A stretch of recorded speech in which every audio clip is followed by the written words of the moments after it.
أعوذ بالله من الشيطان الرجيم بسم الله الرحمن الرحیم۔ ابن ماجہ کی روایت پڑھی ہے بھائی نے۔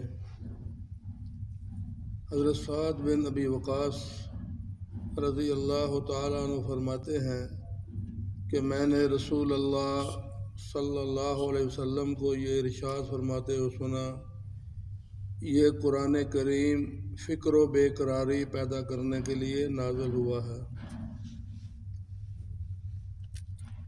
جب تم اسے پڑھو تو رویا کرو، اگر رونا نہ آئے تو رونے والوں جیسی شکل بنا لو، اور قرآن پاک کو اچھی آواز سے پڑھو، کیونکہ جو شخص اسے اچھی آواز سے نہ پڑھے وہ ہم میں سے نہیں، یعنی ہماری کامل اتباع کرنے والوں میں سے نہیں۔ فرماتے ہیں کہ دوسری علماء نے یہ بھی لکھا ہے کہ جو شخص قرآن کریم کی برکت سے لوگوں سے مستغنا نہ ہو وہ ہم میں سے نہیں۔ تو بھئی قرآن پاک جو ہے، لو انزلنا هذا القرآن على جبل لرأيته خاشعا متصدعا من خشية الله وتلك الأمثال نضربها للناس لعلهم يتفكرون۔ اللہ فرماتے ہیں یہ قرآن اگر ہم کسی پہاڑ پر نازل کرتے تو اللہ کے خوف کی وجہ سے وہ ریزہ ریزہ ہو جاتا، اور جب بھی نبی علیہ السلام اگر سواری پر تشریف فرما ہوتے، وہی نازل ہوتی تو سواری بیٹھ جاتی تھی، اور سخت سردی میں بھی آپ کے پیشانی مبارک پر پسینہ آ جاتا تھا۔ تو یہاں یہ فرمایا کہ بے قراری فکر اور بے قراری پیدا کرتا ہے۔ کیسی بے قراری، کیسا فکر پیدا کرتا ہے کہ اللہ کا قانون لاگو کرنے میں جان جاتی ہے تو جائے، مال جاتا ہے تو جائے، ہجرت کرنی پڑتی ہے تو کرنی پڑے۔ علامہ صاحب نا وہ معزز سے زمانے میں مسلمان ہو کر تم خوار ہوئے تارک قرآن ہو کر۔ تو یہ قرآن پاک جو ہے جب آدمی پڑھے تو اس تصور سے کہ میرا اللہ میرے ساتھ باتیں کر رہا ہے، جب نماز پڑھیں تو یہ تصور ہو کہ میں اللہ سے باتیں کر رہا ہوں۔ لیکن بھائی حقیقت یہی ہے کہ بے توجہی سے ہمارے سارے کام ہو رہے ہیں۔ صرف جو کام جس کی ہم مزدوری لیتے ہیں نا وہ ٹھیک طرح سے کر رہے ہیں، کیونکہ اس میں پتہ ہے کہ بھئی یہ ٹھیک نہیں کریں گے تو مزدوری نہیں ملے گی۔ یہاں یہ ہے کہ کوئی نہیں بھائی چلتا نا کام، بھائی فارمیلٹی پوری کرنی ہے۔ میں جو سر بے سجدہ ہوا کبھی تو زمین سے آنے لگی صدا، تیرا دل تو ہے صنم آشنا، تجھے کیا ملے گا نماز میں۔ کبھی اے حقیقت منتظر نظر آ لباس مجاز میں، کہ ہزاروں سجدے تڑپ رہے ہیں تیری جبین نیاز میں۔ بابا بولے صاحب یہ نا تیرا دل کھڑاوے منڈے کڑیاں سجدے کریں مسیدی، اور دنیا دارو رب نے بھی 400 بھی کی۔ تو بھئی ملے گا تو پھر ادھر تو بات ہے بس ہو رہا ہے، بھئی اللہ تعالیٰ قبول فرمائے۔ لیکن یہ جو فکر اور بے قراری ہے، قرآن پاک جب پڑھا جاتا ہے، اور حقیقی بات ہے جب گہرائی سے آدمی کو جو اللہ نے آواز دی ہے اپنی طرح سے پوری کوشش کرے، خوش الحانی سے اس کی شد و مد، اس کے زیر زبر غنہ ساری چیزیں جو ہیں ان کو ملوز ہے، چونکہ عربی میں نازل ہوا ہے نا، عربی میں نازل ہوا ہے لیکن ہم اسے پنجابی میں پڑھتے ہیں۔ وجہ کیا ہے کہ ہم اس کو سیکھتے نہیں، نہ سیکھنے کی کوشش کرتے ہیں، نہ اس کے مطابق پڑھنے کی کوشش کرتے ہیں۔ غالباً حضرت مغیرہ بن شعبہ رضی اللہ تعالیٰ عنہ ان کو ایران میں سفیر بنا کر بھیجا گیا، جیسے آج سپر پاور امریکہ وغیرہ دوسرے ملک، اس طرح وہ کیسر و کسرا ایک سپر پاور تھے۔ کتنی طاقت، کتنی بڑی بات ہے کہ وہاں مدینہ المنورہ سے سفر کیا، ایران پہنچے، اور جا کے اس کا جو شاہی دربار تھا، سیکورٹی والوں سے کہا کہ بھائی میں مدینہ المنورہ سے آیا ہوں اور میں نبی علیہ السلام کا بھیجا ہوا ایک نمائندہ ہوں، آپ کے بادشاہ سے ملاقات کرنی ہے۔ میں سفیر ہوں، کیونکہ بین الاقوامی قانون کے مطابق سفیر کو تحفظ دیا جاتا ہے اس کی جان مال کا۔ اندر پیغام پہنچوایا کہ جی باہر ایک آدمی آیا ہے، پھٹے پرانے کپڑے ہیں اور ٹوٹی پھوٹی جوتی کھڑائیں پہنی ہوئی ہیں اور ہاتھ میں تلوار ہے، اس کو پرانے کپڑے ٹاکیوں سے لپیٹا ہوا ہے، اور کہتا ہے کہ میں اللہ کے نبی کا سفیر بن کے آیا ہوں، آپ کے بادشاہ سے ملاقات کرنی ہے، تو ہمارے لیے کیا حکم ہے؟ کیونکہ لفظ سفیر آ گیا تو بادشاہ نے کہا کہ اسے کہو غسل کرے، اس کو شاہی لباس پہناؤ، اس کو اچھے جوتے پہناؤ، خوشبو لگاؤ، ہماری شان کے مطابق اس کی تیاری کرو، پھر اس کو ہمارے پاس لے کے آؤ۔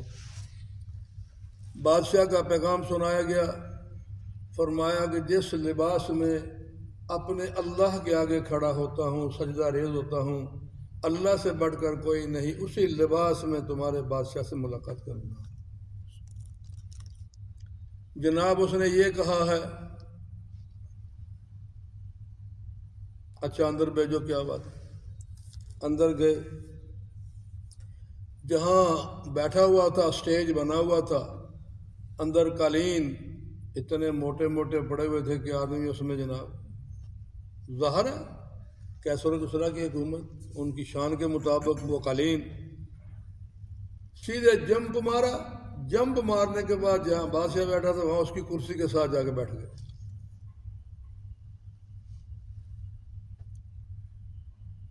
اس نے کہا تجھے کوئی طریقہ سلیقہ نہیں ہے؟ لوگ یہاں پہلے آ کے سجدہ کرتے ہیں، میرے قدموں میں بیٹھتے ہیں، پھر اپنی غرض و غایت بیان کرتے ہیں، تو سیدھا جمپ مار کے آپ میرے ساتھ بیٹھ گئے۔ کہا ہمارے آقا نامدار صلی اللہ علیہ وسلم جو اللہ کے محبوب ہیں، جو سلطان الانبیاء والمرسلین ہیں، وہ جب ہمارے درمیان بیٹھتے ہیں تو کوئی آنے والا فرق محسوس نہیں کرتا، تیری ان کے مقابلے کیا حیثیت ہے؟ اور سجدہ صرف میرے اللہ کو ہے، تجھے سجدہ کیسے ہو سکتا ہے؟ ایک انسان کو سجدہ کیسے؟ سجدہ تو خالق و مالک کو ہے۔ اچھا بھائی بندہ تو یار کو عجیب لگتا ہے۔ اچھا چلو بتاؤ کیا لینے آئے؟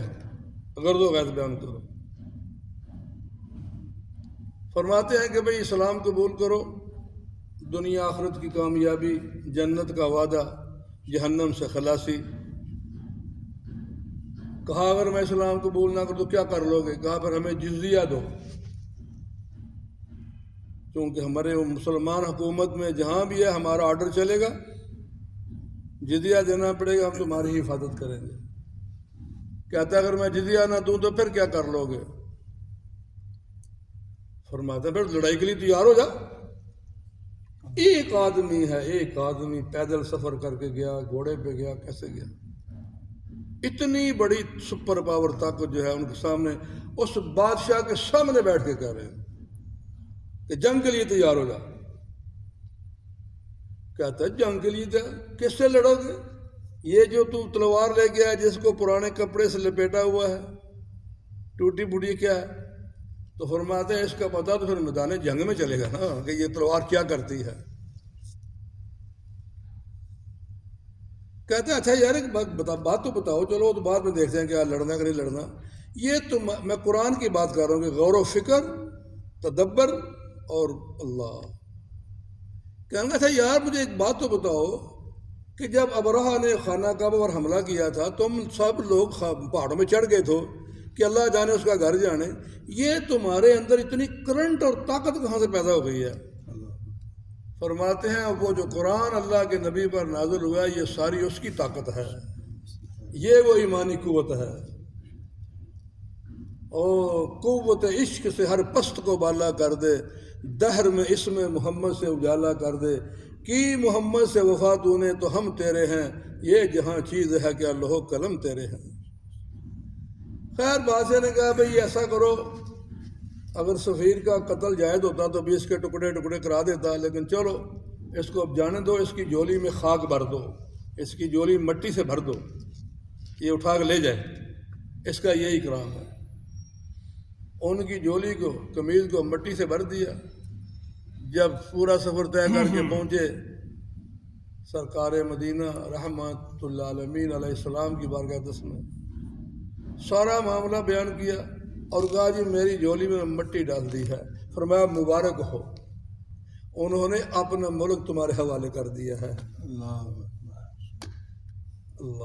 پھر جب جنگ قادسیہ ہوئی تھی حضرت عمر بن خطاب رضی اللہ تعالیٰ عنہ کے دور میں، اس وقت وہ میدان جنگ میں 20,000 لاشیں چھوڑ کے بھاگ گئے تھے۔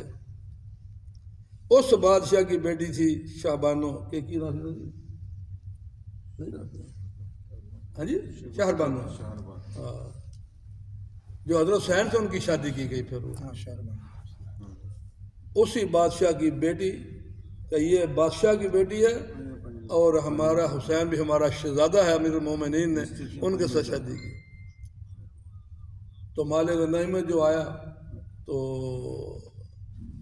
یہ وہ طاقت تھی جو قرآن پاک کی تھی کہ جب اس پر عمل ہوتا ہے اس کے اندر ایمان کی حرارت جو آتی ہے، جو ابھی فرمایا کہ یہ کاہے کے لیے آئے ہیں؟ فکر و بے قراری کے لیے۔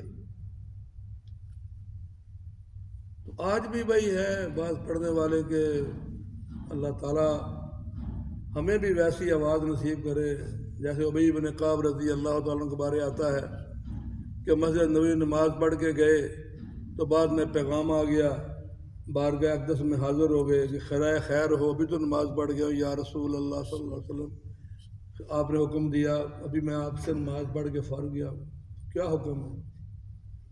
کانپ رہے تھے کہ پتہ نہیں میرے بارے میں حکم تو نہیں آ گیا۔ فرمایا قرآن پڑھو، اللہ تعالیٰ سننا چاہتے ہیں۔ میرے آقا قرآن آپ پر نازل ہوا ہے، اب ہم میری کیا جرت کہ میں آپ کے سامنے قرآن پڑھوں۔ ارشاد فرمایا اللہ کا تیرے نام پیغام آیا ہے کہ ابی بن کعب کو کہو قرآن پڑھے، میں رب، میں اللہ سننا چاہتا ہوں۔ آواز دینے والا کون؟ اللہ۔ حکم دینے والا کون؟ اللہ۔ اس قرآن کو سننے والا کون؟ اللہ۔ یہ بات ہم تک پہنچنی تھی۔ اس کو ایسے مت سمجھنا کہ فر جناب گئے وہ تراویح میں یا لمون تالمون یا لمون تالمون، کسی بات کی سمجھ ہی نہیں ہونی پڑے گی جاندے پہ۔ آج بھی ایسے جو اس طرح بھائی بہت اللہ معاف کرے۔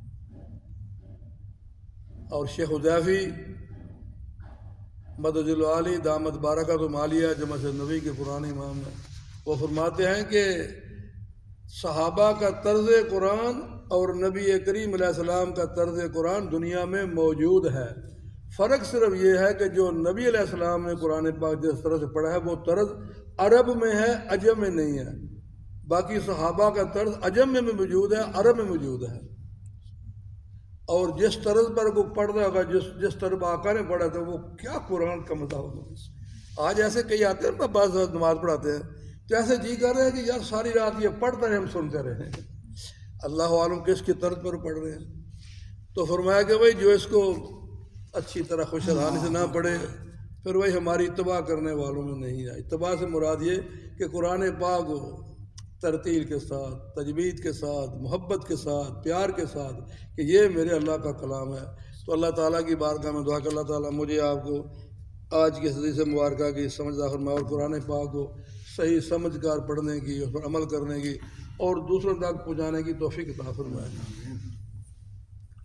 اللہم لک الحمد کما ینبغی لجلال وجہک وعظیم سلطانک، اللہم صلی علی محمد وعلی آل محمد کما صلیت علی ابراہیم وعلی آل ابراہیم انک حمید مجید، اللہم بارک علی محمد وعلی آل محمد کما بارکت علی ابراہیم وعلی آل ابراہیم انک حمید مجید، اللہم انی اسألک من خیر ما سألک منہ نبیک وعبدک ورسولک وحبیبک سیدنا محمد صلی اللہ تعالی علیہ وآلہ وسلم ونعوذ بک من شر ما استعاذ منہ نبیک وعبدک ورسولک وحبیبک سیدنا محمد صلی اللہ تعالی علیہ وآلہ وسلم انت المستعان وعلیک البلاغ ولا حول ولا قوة الا باللہ العلی العظیم وسلام علی المرسلین والحمد للہ رب العالمین لا الہ الا اللہ محمد